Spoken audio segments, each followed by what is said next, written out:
धन वर्षा करके भी एक तो केस एक सॉल्व किया। हाँ, ये संभल में ही एक व्यक्ति को बोलते थे कारीगर या गुरु, और लड़की को बोलते थे आर्टिकल। बिल्कुल लाइफलेस सी लड़की, कंप्लीटली नग्न लेटी भी है। तांत्रिक क्रिया के नाम पे ये लोग क्या करते थे, ऐसी लड़कियों को फिर कारीगर जो कि गुरु या तांत्रिक होता है वो उनके साथ सेक्सुअल इंटरकोर्स करता है। माता पिता बाहर होते थे और वो अंदर माहौल वो तंत्र वंत्र वाला बना के कमरे को बंद कर दे, वुड लीव द तांत्रिक अलोन, तभी रुपया आएगा। मतलब किसी भी तरह का लालच, XYZ कोई भी लालच आपको अगर दिया जा रहा है तो आपको उससे बचने की ज़रूरत है। आपके सारे कॉन्टैक्ट्स उनके पास है, आपकी सारी फ़ोटोज़ आपके पास हैं, आपकी कैसी भी निजी फ़ोटोज़ हो सकती हैं। फिर वो उन फोटोज़ को मॉडिफाई करके अश्लील बनाते हैं। कि आपने एक केस सॉल्व किया है 100 करोड़ के बीमा वाला। तो हम लोगों ने उनको हूटर दिया, हमने उन्हें रुकने के लिए कहा, पर उन्होंने अपनी स्पीड बढ़ा लिया। तो जब पुलिस किसी को रुकने के लिए कहे और अगर वो अपनी स्पीड बढ़ा ले तो हमें लगा कि कुछ तो गड़बड़ है दया।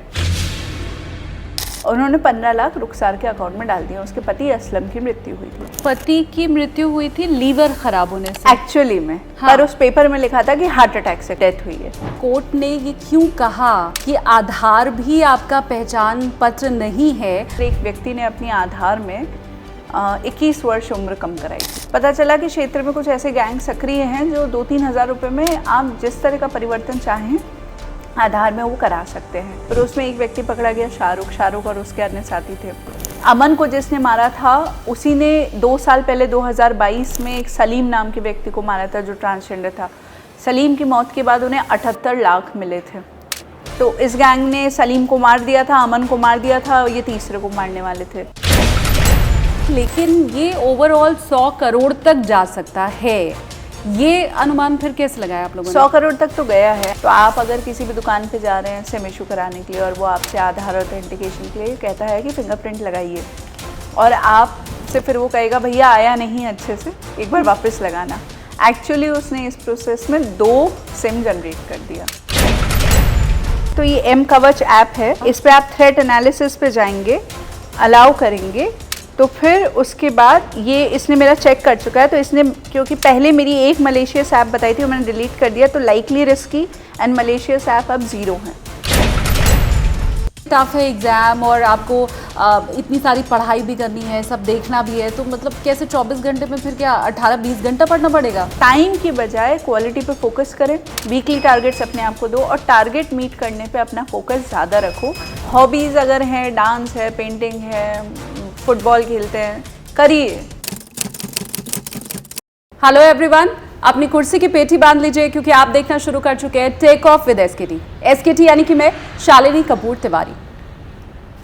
आपके पास जो आधार कार्ड है और पैन कार्ड है जिसे आप अपने पहचान पत्र के तौर पर इस्तेमाल करते हैं, कैसे वो आपके लिए ही मुसीबत बन सकता है, आज के इस पॉडकास्ट में आप वो समझेंगे। कैसे कहीं भी जाकर के अपने पहचान पत्र के तौर पर आप आधार कार्ड बस यूं ही दे देते हैं और वही बाद में आपको फंसा सकता है, आज आप ये सीखेंगे। और बॉलीवुड में फिल्मी पर्दे के ऊपर जिस तरह से आप एक पुलिस ऑफिसर को देखते हैं, उसे केस सॉल्व करते हुए देखते हैं और फिर ये सोचते हैं कि ये तो रियल लाइफ है, रियल लाइफ में पुलिस ऑफिसर ऐसे नहीं होते। आज का पॉडकास्ट देखने के बाद आपको ये पता चलेगा कि रियल लाइफ में भी ऐसे पुलिस ऑफिसर मौजूद हैं। जो ऑफिसर आज मेरे साथ पॉडकास्ट में है, उन्होंने अपनी बड़ी शानदार सी अच्छी सी नौकरी अब्रॉड में छोड़कर भारत आना चुना। बहुत लंबा संघर्ष रहा है उनका, वो सब आप जानेंगे। यूपीएससी एस्पिरेंट्स के लिए भी आज का ये पॉडकास्ट बहुत खास रहने वाला है, तो कुर्सी की पेटी को कसकर आप बांध के रखिएगा। पॉडकास्ट में मेरे साथ आज मौजूद हैं 2020 बैच की आईपीएस ऑफिसर जो इस वक्त उत्तर प्रदेश के संभल जिले में साउथ जोन में एसपी हैं। फटाफट से मिलकर हम उन्हें बोर्डिंग पास दे देते हैं। मेरे साथ है अनुकृति शर्मा। बहुत स्वागत है मैम आपका। Thank you so much Shalini ji यहाँ पे बुलाने के लिए और इतना अच्छा इंट्रोडक्शन देने के लिए। Thank you so much. आगे आपको ये पता चलेगा कि मैंने क्यों आधार की बात की है, पैन कार्ड की बात की है, लेकिन क्योंकि कहानी में बहुत सारे ट्विस्ट हैं तो शुरुआत में आपको कुछ और सुनने को मिलेगा और वो आगे बढ़ते बढ़ते कहानी बदलती जाएगी। क्योंकि अनुकृति मैम आप किसी और केस का इन्वेस्टिगेशन कर रही थी आई गेस, और वो होते होते और ढूंढते ढूंढते कुछ और मिल गया आपको। राइट। वो कैसे था? तो इस पूरे, जैसे आपने एकदम सही कहा कि उस समय मेरे क्षेत्र में कार चोरी की कुछ घटनाएं हो रही थी। ये जनवरी की बात है और 2-3 घटनाएं हो गई थी। तो हम लोग कार चोरों की गैंग पे काम कर रहे थे और उसमें हमें एक पैटर्न दिखता था कि एक कार आती थी, फिर वो लोग दूसरी कार को चुराते थे एंड 2 कार जाती हुई दिखती थी। दिमाग में हमेशा वही सब चलता रहता था। तो उसी की तफ्तीश में मैं गुन्नौर पुलिस स्टेशन है मेरे क्षेत्र में, वहाँ पे थी और वहाँ पे काफ़ी लेट तक काम करने के बाद हम लोग घर की तरफ निकले, मैं, मेरे ड्राइवर गनर, और अचानक से फिर उस दिन बहुत ज़्यादा घना कोहरा था। मतलब कई बार विजिबिलिटी इतनी कम होती है ना कि आपको सड़क के ऊपर चलते वक्त भी ये देखना होता है कि आप सड़क के सही साइड में चल रहे हो कि नहीं, या सड़क छोड़ के गिर तो नहीं जाएगी आपकी गाड़ी। तो हम लोग लिटरली शीशा खोल के और बहुत धीमी गति से चल रहे थे। जब भी इस तरह का इतना गहरा कोहरा होता है और आपके सामने अगर कोई पुलिस का व्हीकल चल रहा होता है या बड़ी गाड़ी, ट्रक व्रक चल रहा होता है, तो अमूमन लोग उस गाड़ी के पीछे अपनी गाड़ी लगा लेते हैं। हाँ। ताकि ये कोहरे वाला रास्ता निकल जाए। हाँ। सेफली। परंतु हमारे साथ ऐसा हुआ कि उस समय 2 गाड़ियों ने हमें ओवरटेक किया। एक ब्लैक न्यू स्कॉर्पियो थी, उसके पीछे एक इको कार थी। अच्छा, जो हमारी कार चोरियाँ हो रही थी उसमें इको की चोरी ज़्यादा थी। अच्छा। और वो दिल्ली नंबर का इको था, इको कार थी। तो हमें लगा कि एक तो इतना कोहरा है, दूसरा इन लोगों को इतनी जल्दी है, कैसे हमें ओवरटेक कर रहे हैं और इको है, तो कोई बात नहीं, इनको एक बार चेक कर लेते हैं। चेक करने में तो कुछ नहीं जा रहा है। तो हम लोगों ने उनको हूटर दिया, हमने उन्हें रुकने के लिए कहा, पर उन्होंने अपनी स्पीड बढ़ा लिया। तो जब पुलिस किसी को रुकने के लिए कहे और अगर वो अपनी स्पीड बढ़ा ले तो हमें लगा कि कुछ तो गड़बड़ है दया। हाँ। तो फिर हमने अपनी स्पीड बढ़ाई और किसी तरीके से इको को इंटरसेप्ट कर लिया। ब्लैक न्यू स्कॉर्पियो निकल गई। इको को जैसे ही इंटरसेप्ट किया उसने बैक किया और वो भी निकल गई। मतलब वो रुकी। हाँ। हमारे उतरने का उसने वेट किया और जैसे ही हम उतरे वो बैक किया, वो गाड़ी में निकल गई।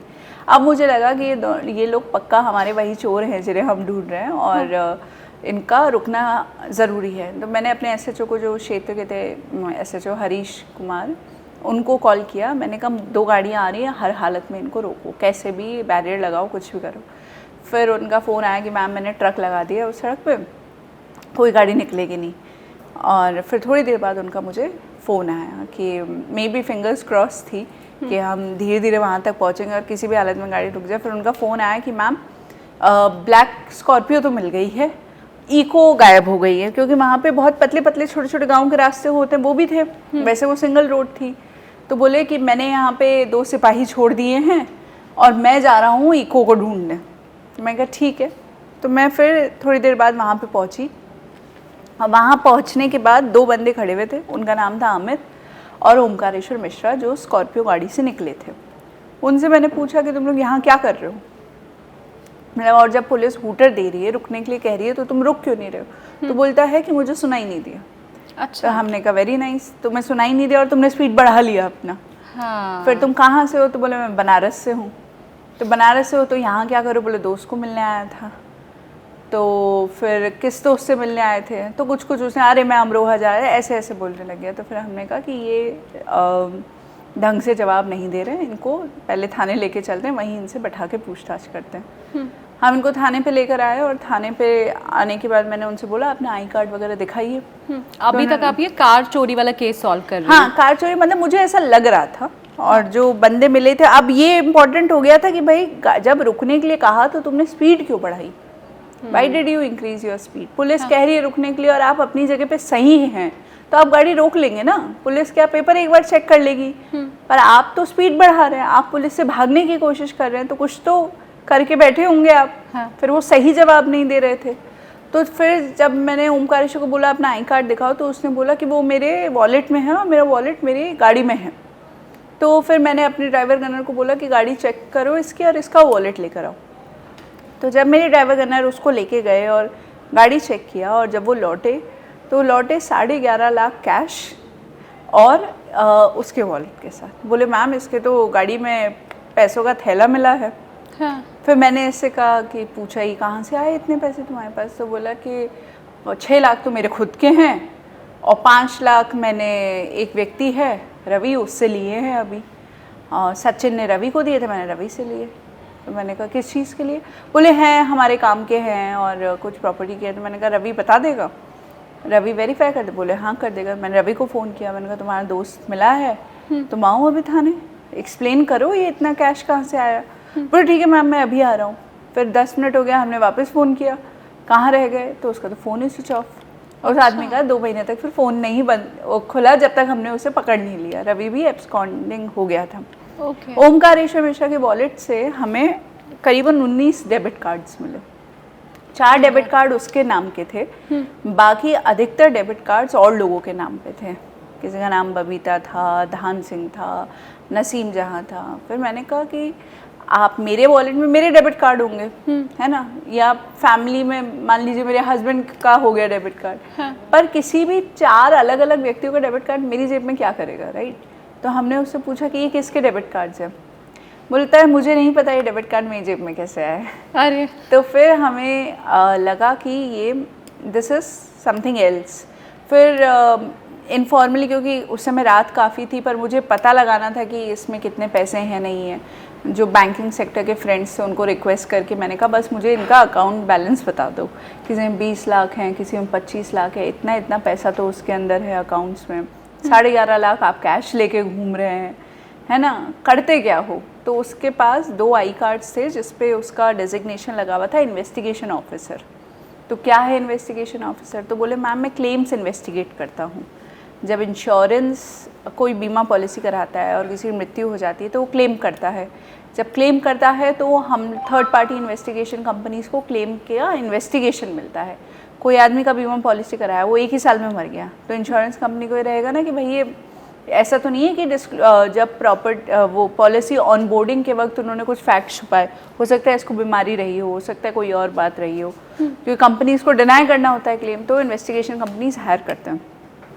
बोले मैं इन्वेस्टिगेटर हूँ। तो हमने कहा चलो ठीक है इन्वेस्टिगेशन करते हो, कितना पैसा कमा लेते हो? तो बोले पर इन्वेस्टिगेशन 2,500 रुपये। तो जब तुम्हें पर इन्वेस्टिगेशन 2,500 मिल रहा है और कितनी इन्वेस्टिगेशन करते हो महीने भर में? तो बोले 10 से 12।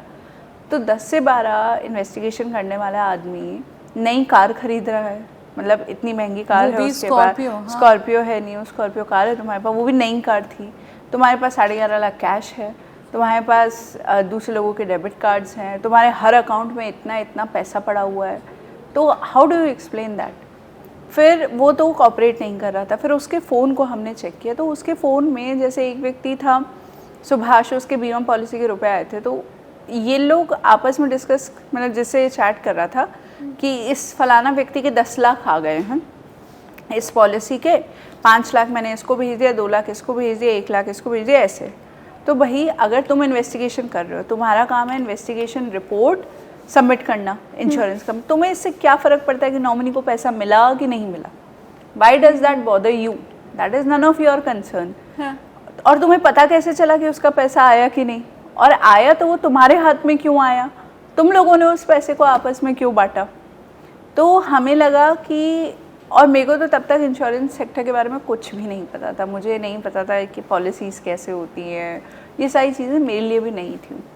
फिर क्योंकि मैं पहले बुलंदशहर में पोस्टेड भी रही थी और बुलंदशहर हमारा एकदम सटा हुआ डिस्ट्रिक्ट है, तो वैसे उसके फ़ोन में लाखों फ़ोटोग्राफ्स थी, 1 लाख के ऊपर फ़ोटोग्राफ्स थी, 30,000 के ऊपर डॉक्यूमेंट्स थे, सब में ऐसे, हाँ सब में बहुत गरीब लोग दिख रहे थे। स्पेस होता है फ़ोन में 1 लाख फ़ोटोग्राफ? हाँ, तो बहुत और बहुत गरीब लोग 30-30 लाख की पॉलिसी करा रहे हैं, 20-20 लाख की। तो मुझे लगता है मुझे जैसा इंसान जिसकी रेगुलर सैलरी है, हाँ। मैं भी, मेरी पॉलिसी अभी तो नहीं है और मैं सोचती हूँ कि यार इतना प्रीमियम पे करना पड़ेगा, हाँ। वर्थ इट है कि नहीं। हम लोग सब डिसीजन लेते हैं, तो जो हैंड टू माउथ लोग हैं जिनका एक छप्पर का घर है, वो 20 लाख की पॉलिसी कैसे ले रहा है? छप्पर के घर वाले लोग? हाँ, एकदम गरीब लोग। तो भाई इतना प्रीमियम, वो उसके लिए तो डेली लाइफ का में ही वो पैसा जुगाड़ ले, खाने पीने का कर ले, वही बहुत है, वो 20 लाख का पॉलिसी क्यों लेगा?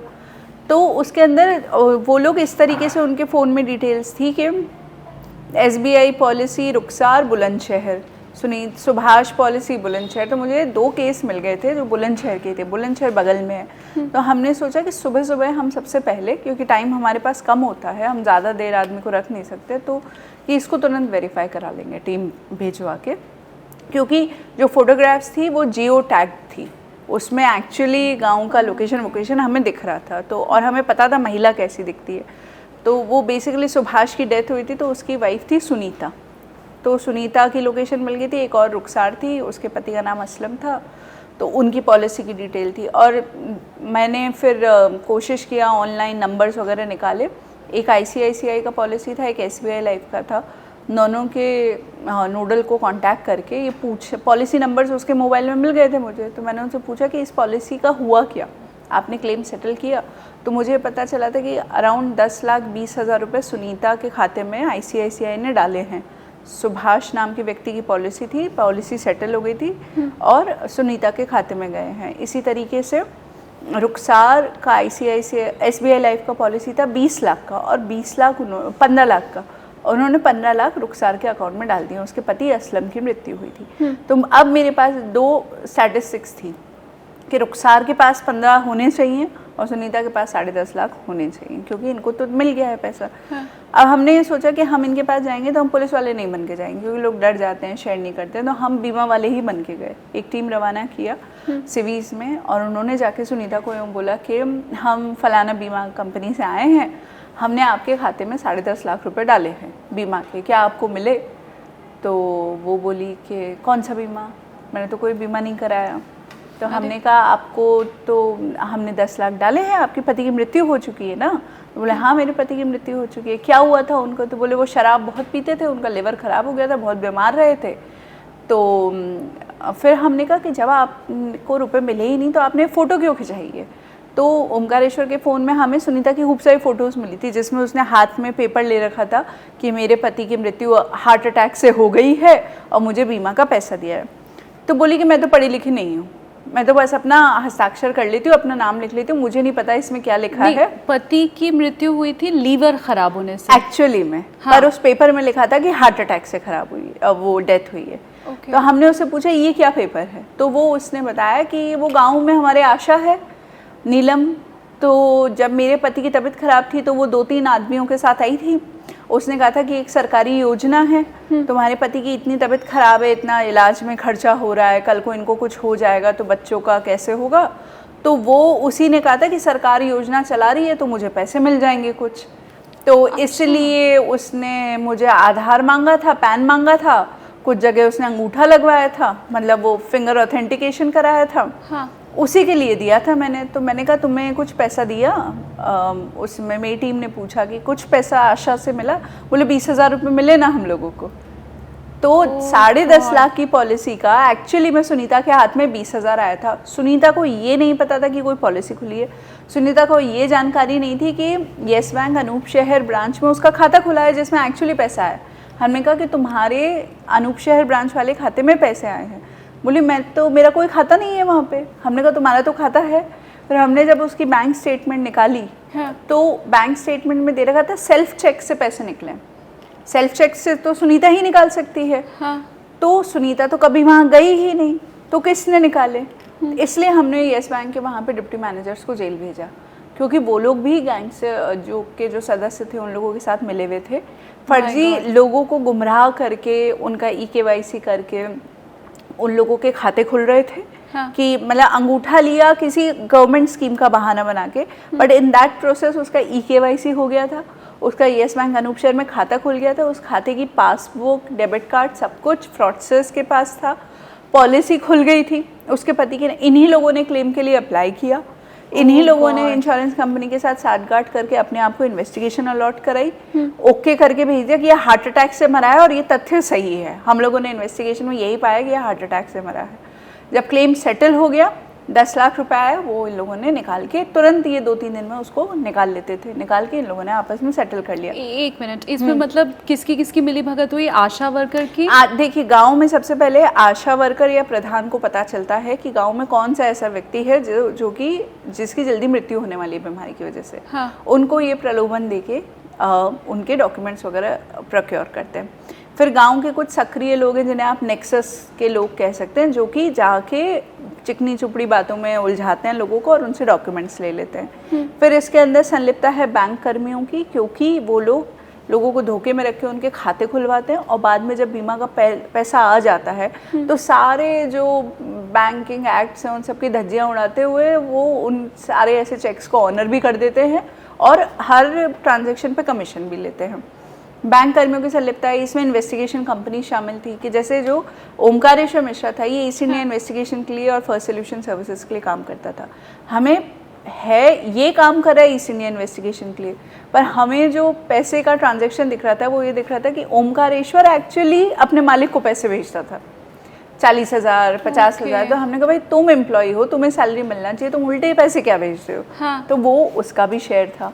तो इसमें इन्वेस्टिगेशन कंपनीज भी इन्वॉल्व हैं, इसमें इंश्योरेंस कंपनीज के भी लोग संलिप्त हैं, उस पर काम चल रहा है। अच्छा, ये भी पाया गया कि मतलब अब आप देखेंगे जैसे जैसे केस आगे बढ़ता गया, इसमें हेल्थ सेक्टर का भी इन्वॉल्वमेंट हमें काफ़ी दिखा, क्योंकि हेल्थ सेक्टर के ऐसे, क्योंकि एक गांव में तो आशा वर्कर या प्रधान को पता चलता है, शहरों में क्या होता है जो बड़े बड़े अस्पताल होते हैं उनके बाहर दलाल घूमते रहते हैं।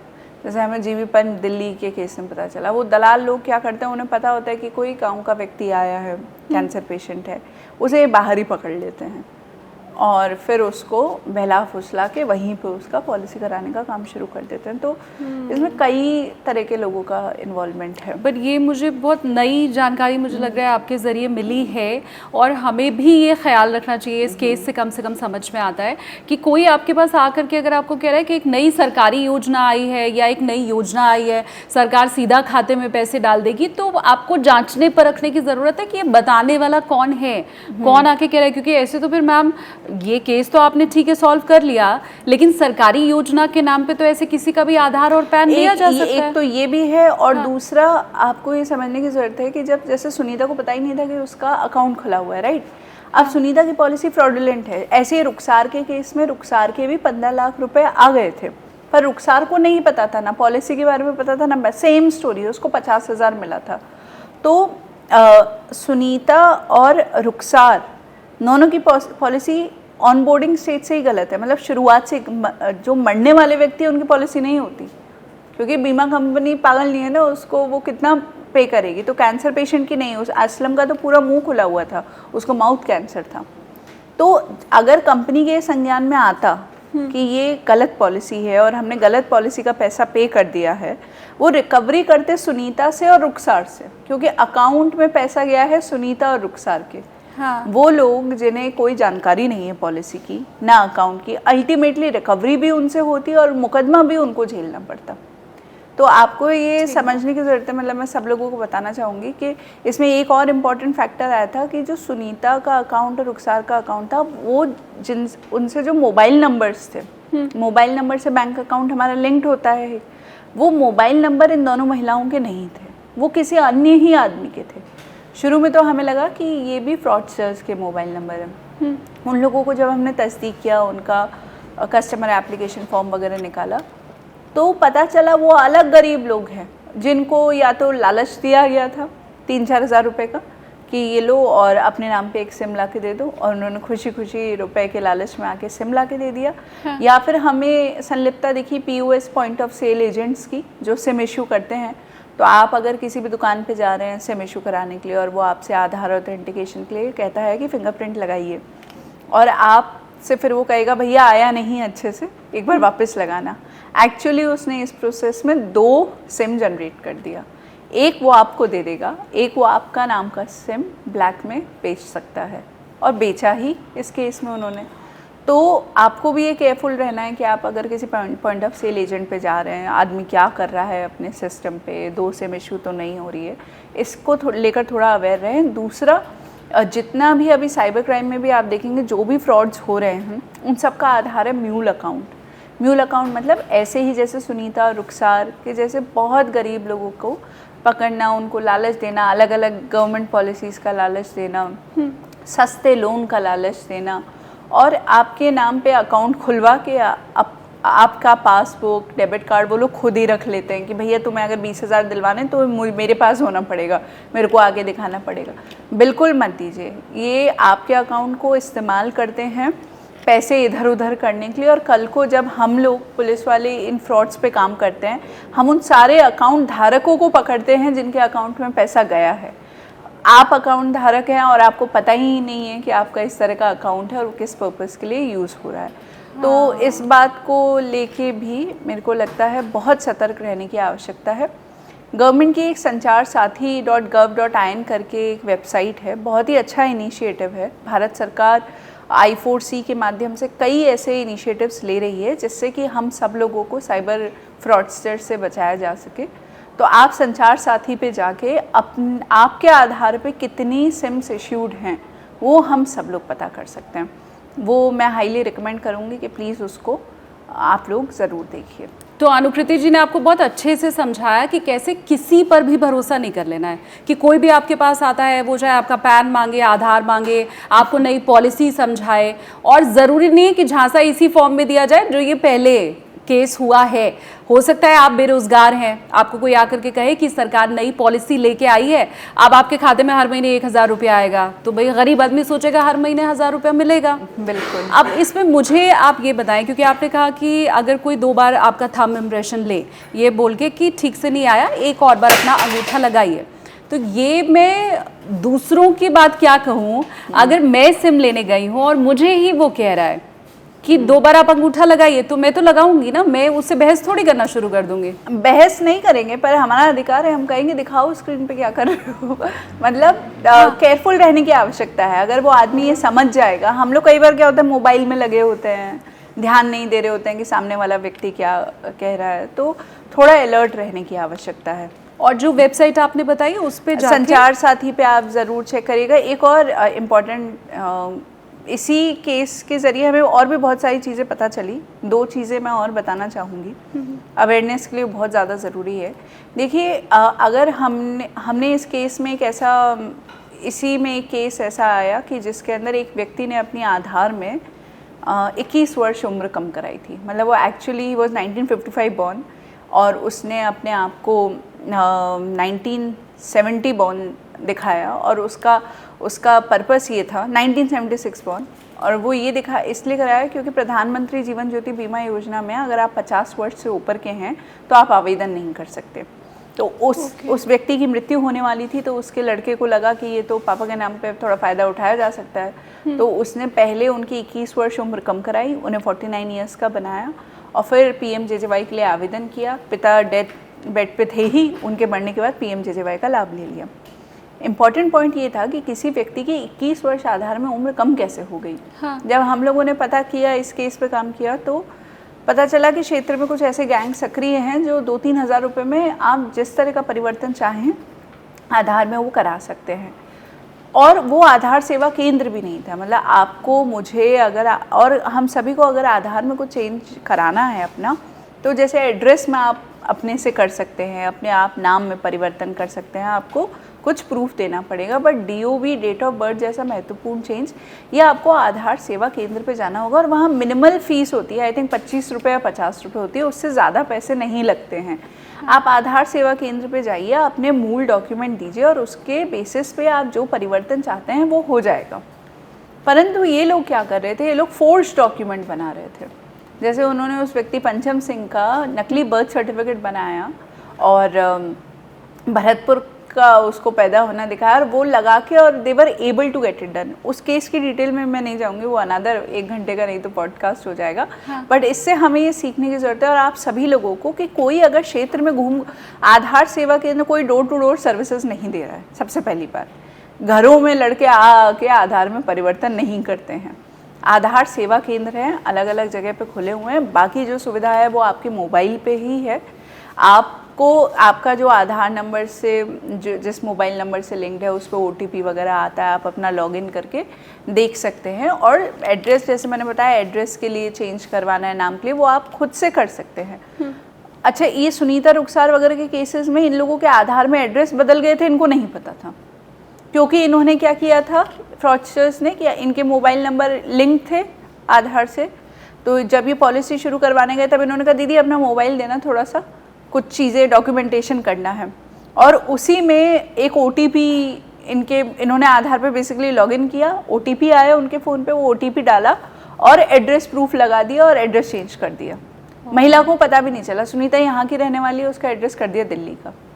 वो किसी और कारण की वजह से किया। वो इंश्योरेंस सेक्टर में पूरा एरिया रेड फ्लैग्ड है, तो संभल की या बुलंदशहर की पॉलिसी दिखाते तो उस पर ज़्यादा अधिक जांच होती है, तो उन्होंने उसको दिल्ली का दिखाया ताकि वो जांच के दायरे से बाहर आ सके। वो अलग चीज़ है। बट आप अपना फ़ोन जब किसी को दे रहे हैं तो आप बोलिए कि मैं कर रहा हूँ या कर रही हूँ, जो भी मुझे चाहिए आप मुझे बताते जाइए, मैं करते जाऊँगा। आपको कम से कम संज्ञान में तो रहेगा कि वो आपके OTP जो आ रहा है आपके फ़ोन पे या आपके फ़ोन के माध्यम से कुछ और काम तो नहीं कर रहा है। ये पढ़े लिखे लोगों को भी बहुत ध्यान देने की ज़रूरत है। और आधार सेवा, और ये जो लड़के घर घर में घूम के और आपको दावा करते हैं कि कोई भी मार्कशीट बना देंगे या कोई भी बर्थ सर्टिफिकेट बना देंगे, ये सारी चीज़ों के कॉन्सिक्वेंसेस बहुत सिवियर होते हैं। आप जेल भी जा सकते हैं। इसे हम फोर्जरी ही कहेंगे, क्योंकि फोर्जरी वो होती है कि कोई भी गवर्नमेंट इंस्टीट्यूशन की आप सील, मोहर, साइन, कॉपी करके एक डॉक्यूमेंट बनाने की अगर कोशिश करेंगे जो कि पूरी तरीके से फर्जी हैं, तो बिल्कुल आप जेल जाने के कगार पे हैं। तो बिल्कुल इन लोगों की बातों में ना आए, और जो सरकार ने आपके लिए अलग अलग सिस्टम्स बना रखे हैं, संस्थान बना रखे हैं, वहाँ पे जाके क्लैरिफाई करें। हमेशा अपने साथ कोई ना कोई समझदार व्यक्ति रखें। और गवर्नमेंट की कोई भी फीस 25-50 रुपये से ज़्यादा की नहीं होती है। हाँ। तो ये जो भी आपको 1000-500 ये सब का बोलता है, उनकी बातों में आप बिल्कुल भी ना आए। मुझे अब समझ आ रहा है अनुकृति जी कि कोर्ट ने ये क्यों कहा कि आधार भी आपका पहचान पत्र नहीं है, और पूरे देश में बवाल हो गया इसके बाद कि जो आधार तो आपने ही बनवाया था, आपने ही ज़बरदस्ती उसको हर जगह लिंक करवाया था। लोगों ने ये कहना शुरू किया अब हम क्या करें। पर आप तो बता रही हैं कि 21 साल उम्र कम कर दी। तो बेसिकली वो करी उन्हीं की मर्जी से, वो खुद चाहते थे, क्योंकि वो खुद फ्रॉड में संलिप्त थे। वो 2 लाख रुपए का लाभ लेना चाहते थे अपने नाम पे, और किसी ने उनकी इस फ्रॉड के लिए मदद करी। मेरे को बहुत खुशी है ये आपसे शेयर करते हुए कि UIDAI के साथ हमने इस पूरी गैंग का जो भी हमें मोडस ऑपरेंडी पता चला था वो हम लोगों ने शेयर किया था, और उन्होंने जितने भी हमने जो कमियां बताई उन सबको एड्रेस कर दिया है। वो सारे लूप होल्स प्लग कर दिए हैं। तो ये हमारी कंट्री बहुत बड़ी है, 140 करोड़ इतने आधार हैं यहाँ पे। UIDAI जैसी मतलब विश्व में आई थिंक इसका कोई पैरेलल नहीं है जो इतने बड़े स्केल पे डेटा मैनेजमेंट करता रहे। तो कुछ चीज़ें, and it is a cat and mouse वाला गेम है, कुछ सुधार करते हैं फिर वो उस जो फ्रॉडस्टर्स है उसका कोई तोड़ निकालते हैं। हाँ। तो ये continuously, but they are trying to set the system right. पर ये हमारी जिम्मेदारी भी बनती है कि हम एकदम से लालच में आके ऐसे फ्रॉडस्टर्स के हाथों में खेले नहीं। बिल्कुल। एक और इसका एस्पेक्ट आया था इस फ्रॉड का सामने, वो था ट्रैक्टर इंश्योरेंस फ्रॉड। कि लोग क्या कर रहे हैं इस क्षेत्र में, जो मैंने अपने क्षेत्र में तो पाया कि, और ये भी इंटर स्टेट फ्रॉड ही है, कि नए ट्रैक्टर्स, कोई आपको कह रहा है कि मैं तुम्हें भाई नया सोनालिका का ट्रैक्टर है 9 लाख का, तुम्हें 5 लाख में मिल जाएगा। तो आदमी को 4 लाख का फ़ायदा हो रहा है, वो क्यों नहीं करेगा। और वो एक नॉर्मल स्टैम्प पेपर पे लिख के और लेन देन हो जा रहा है, और 5 लाख का आराम से उसको, जो 10 लाख का मिलना चाहिए तो 5 लाख का हो गया। हमारी इन्वेस्टिगेशन में ये निकल के आया कि ये ट्रैक्टर्स भी जो लोग मरने वाले लोग हैं, यंग लोग हैं, उनके नाम पे निकाले गए। और व्यक्ति, और उन जैसे 10 लाख का ट्रैक्टर है, 1 लाख रुपए डाउन पेमेंट किया, 9 लाख रुपए का लोन करा लिया उस आदमी के नाम पे जो एक्चुअली में मरने वाला है। वो आदमी जैसे ही मरा, ये लोन जो होते हैं वो इंश्योर्ड होते हैं, तो मृत्यु प्रमाण पत्र जमा किया, लोन माफ़ हो गया। तो वो 10 लाख का ट्रैक्टर इस फ्रॉडस्टर को तो 1 ही लाख का पड़ा, और उसने उसको 4 लाख का बेच दिया, तब भी उसे 3 लाख का मुनाफा हो गया। और कल को वो जब ट्रैक्टर पकड़ा जाएगा और पता चलेगा कि ये तो सब गड़बड़ झला हुआ है, तो वो आपको ट्रैक्टर के साथ उठा के लेके जाएंगे। या तो ये ट्रैक्टर इस तरह के इंश्योरेंस फ्रॉड से पकड़े गए हैं, या फिर वो चोरी के ट्रैक्टर्स हैं। असम, वेस्ट बंगाल से ट्रैक्टर चुराया, वहाँ पे FIR लिखा दी कि हमारा ट्रैक्टर चोरी किया, पर उस ट्रैक्टर को, और चोरी के केसेस में भी इंश्योरेंस कंपनी लोन पे कर देती है। तो बिल्कुल भी इस तरह का ट्रैक्टर मत खरीदिए। हम लोगों ने कई ट्रैक्टर 25 ट्रैक्टर अभी तक बरामद किए हैं, पर सैकड़ों ऐसे ट्रैक्टर हैं जिन्हें हम प्रोसेस में हैं बरामद करने के। और जिसने भी इस तरीके से फ्रॉड का ट्रैक्टर खरीदा है, ये जानते हुए कि उस ट्रैक्टर की वास्तविक मूल्य कुछ और है, वो महंगा ट्रैक्टर है, अगर आपको सस्ते में मिल रहा है, ट्रैक्टर नहीं कोई भी गाड़ी है जो 10 लाख की है आपको 5 लाख की मिल रही है, आईफोन 1 लाख का है आपको 20,000 का मिल रहा है, तो आप ये सोचिए कि आप किसी आपराधिक षड्यंत्र का हिस्सा बन रहे हैं। हाँ। और उसकी अकाउंटेबिलिटी आपके ऊपर भी फिक्स की जाएगी। तो इन सारी चीज़ों में इंगेज ना करें। वाहन जब खरीदें तो आरसी भी ट्रांसफ़र कराएं, जो प्रॉपर लीगल प्रोसीजर है उसे फॉलो करें और लॉ के साइड में रहें। इतनी काम की बातें आपको पता चली है तो प्लीज़ सबसे पहले तो आप इस पॉडकास्ट को फटाफट से अभी लाइक कीजिए। कभी भी आपको ऐसा कोई भी झांसा दिया गया है जिसके चक्कर में आप फंसे हैं या नहीं फंसे हैं, आप पहले अवेयर हो गए, तो मुझे वो भी आप कमेंट करके ज़रूर बताइए। हम अनुकृति मैम को दिखाएंगे कि भाई हमारे देश के जो नागरिक हैं वो इतने जागरूक हैं। अब आप मुझे ये भी बताएं मैम कि ये हमें रुखसाना की स्टोरी पता चल गई, एक और आपने हमें स्टोरी बता दी, लेकिन ये ओवरऑल 100 करोड़ तक जा सकता है, ये अनुमान फिर कैसे लगाया आप लोगों ने? 100 करोड़ तक तो गया है। एक्चुअली हमें एक रेड में इस तरह के डॉक्यूमेंट्स मिले, मतलब हम लोगों को 200 से ऊपर पासबुक्स हमने बरामद किए। इनके पास से तो 19 डेबिट कार्ड मिले थे। हाँ। कई लोग नामजद हुए थे जो पहला मुकदमा लिखा, फिर हम उनके लिए दबिश डाल रहे थे। फिर उसमें एक व्यक्ति पकड़ा गया, शाहरुख और उसके अन्य साथी थे। उनके हमें 200 करीब जो पासबुक्स बरामद हुई, वो पासबुक्स गुजरातियों की भी थी, असम के रहने वाले लोगों की भी थी, मध्य प्रदेश के रहने वाले लोगों। तो जब हमें इतने सारे लोगों की पासबुक्स इनके पास मिली, तो हमें लगा कि भाई ये तो सिर्फ उत्तर प्रदेश तक सीमित नहीं है, हमारे क्षेत्र तक सीमित नहीं है। और पहले भी ओमकारेश्वर वगैरह से पकड़े गए थे। और उसके फ़ोन में मैंने आपसे कहा ना कि मैंने रुखसार और इनको इसलिए चुना क्योंकि बगल के डिस्ट्रिक्ट के थे, पर इनके पास हर स्टेट के लोगों का डिटेल्स था। तो मुझे ये समझ में आया था इनके डेटा से, और जो हमारी रिकवरीज थे, कि ये नॉर्थ इंडिया के सारे स्टेट्स, जम्मू कश्मीर हिमाचल को छोड़ के, मुझे हर जगह के स्टेट्स के लोगों के पॉलिसी डिटेल्स इनके पास से मिले, पासबुक्स इनके पास से मिली। और साउथ में जाने का इन्होंने बोला था कि मैम मध्य प्रदेश के नीचे हम लोग इसलिए नहीं जा रहे हैं क्योंकि हम लोग अब महाराष्ट्र में काम करने में मराठी नहीं ना सीखेंगे या कन्नड़ थोड़ी ना सीखेंगे, क्योंकि वहाँ पे लोकल लोगों के साथ इंटरेक्ट आपको करना है। हाँ। तो इसलिए ये लोग वहाँ तक लिमिटेड हैं। पर इस तरह के फ्रॉडस्टर्स, इस तरह की गैंग साउथ इंडियन स्टेट्स में भी इसी तरीके से काम कर रही है, क्योंकि सबका मोडस ऑपरेंडी एक है, सबको पता है कॉमन लूप होल्स को कैसे यूज़ करना है। तो हम लोगों की तो यही कोशिश, इसलिए मैं इसको, और जो ये ओमकारेश्वर है 14 साल से इसमें काम कर रहा है और फ्रॉड का ही काम कर रहा है। एक और व्यक्ति है जिसको हमने जेल भेजा, उसका नाम है दानिश के पास से हमें 300 पॉलिसी की डिटेल्स मिली। 300 इन्वेस्टिगेशन उसने 2 साल में किया था मात्र। तो मैंने उससे पूछा था कि इसमें से कितनी जेन्युइन है, मतलब कितनी सही पॉलिसी है, ऐसे फ्रॉड वाली पॉलिसी नहीं है। बोले मैम एक भी नहीं। क्यों नहीं है? क्योंकि बोले नॉर्मल में तो मेरे को 2,500 रुपये मिलेगा, इसमें तो मुझे 1 से 2 लाख मिल रहा है ना पर पॉलिसी।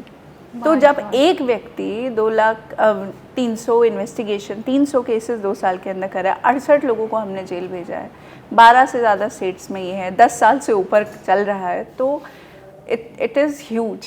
इसलिए यहाँ से मेरा ये एस्टिमेट आता है। और फिर हम लोगों ने कुछ इसमें मर्डर्स वर्कआउट किए, मतलब हमें ऐसे कुछ केसेस दिखे जो बहुत ही डिस्टर्बिंग थे, जिसमें इन्होंने क्या किया कि एक केस में एक विकलांग व्यक्ति है, एक पैरालाइज्ड आदमी है, 2 में एक ट्रांसजेंडर है और एक केस में एक ऑर्फन है। मतलब इस तरह के लोग जो मर भी जाएं तो किसी को आगे पीछे फ़र्क ना पड़े, उनसे दोस्ती किया या उनको थोड़ा सा यूज़ करके उनके नाम पे मल्टीपल पॉलिसीज़ कराया एक्सीडेंट का अक्रॉस द कंपनीज।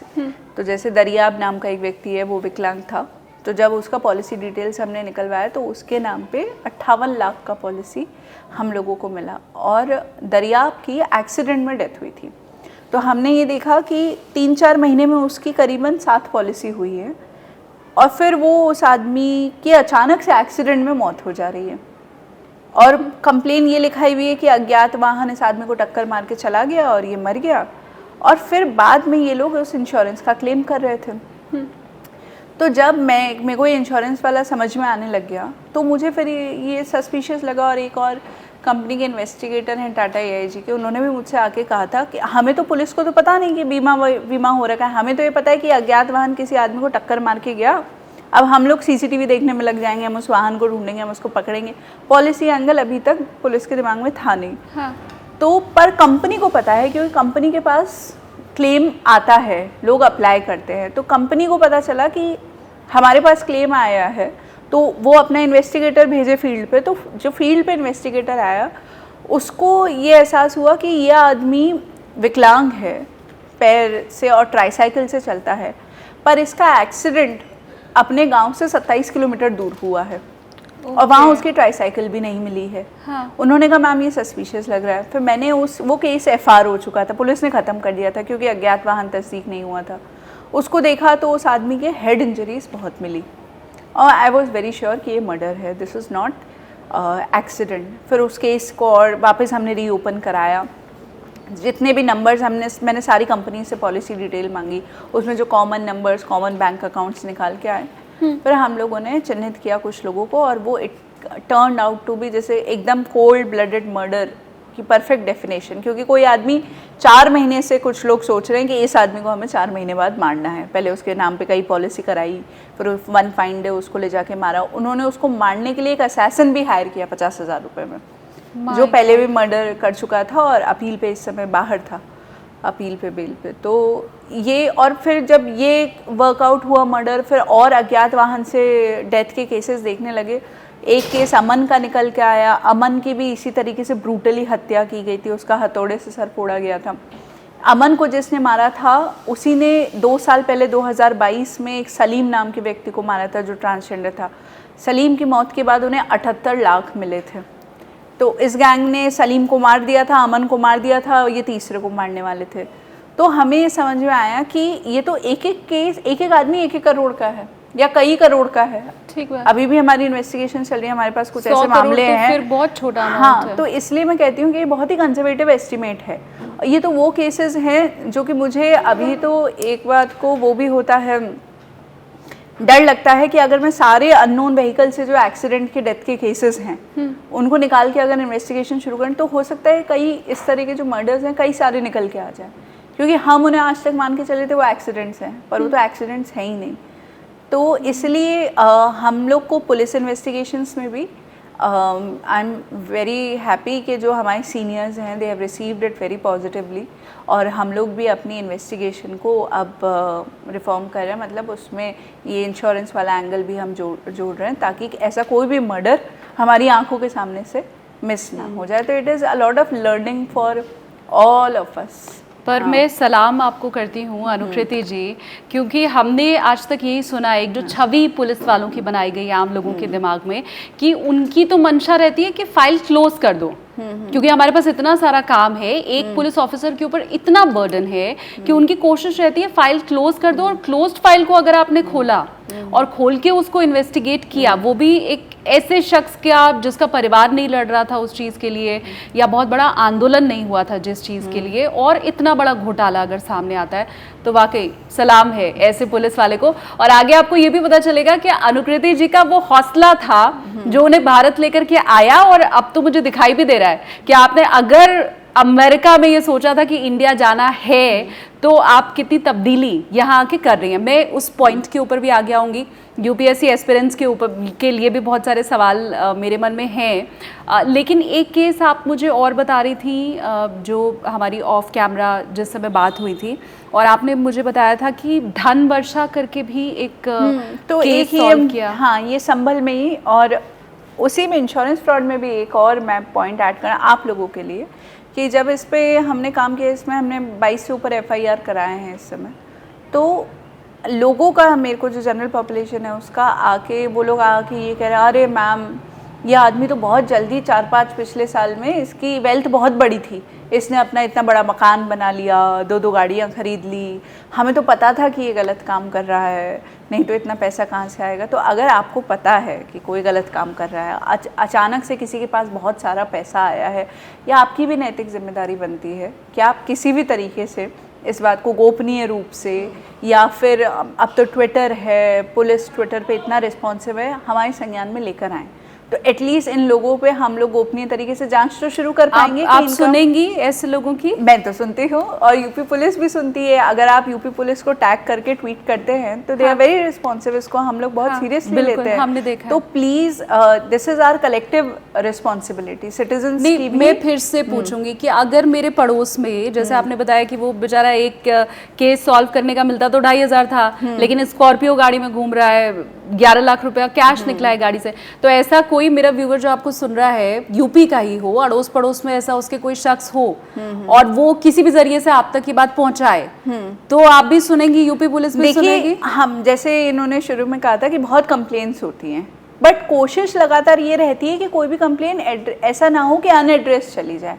आप अगर रजिस्ट्री डाक करेंगे, आप ट्वीट करेंगे, या आप 112 पे बिना अपना नाम बताए कुछ इन्फॉर्मेशन शेयर करेंगे या मेल करेंगे, तो उसकी जवाबदेही रहती है। हम लोगों से पूछा जाता है कि कितने प्रार्थना पत्र निस्तारित हुए, कोई पेंडिंग है तो क्यों पेंडिंग है।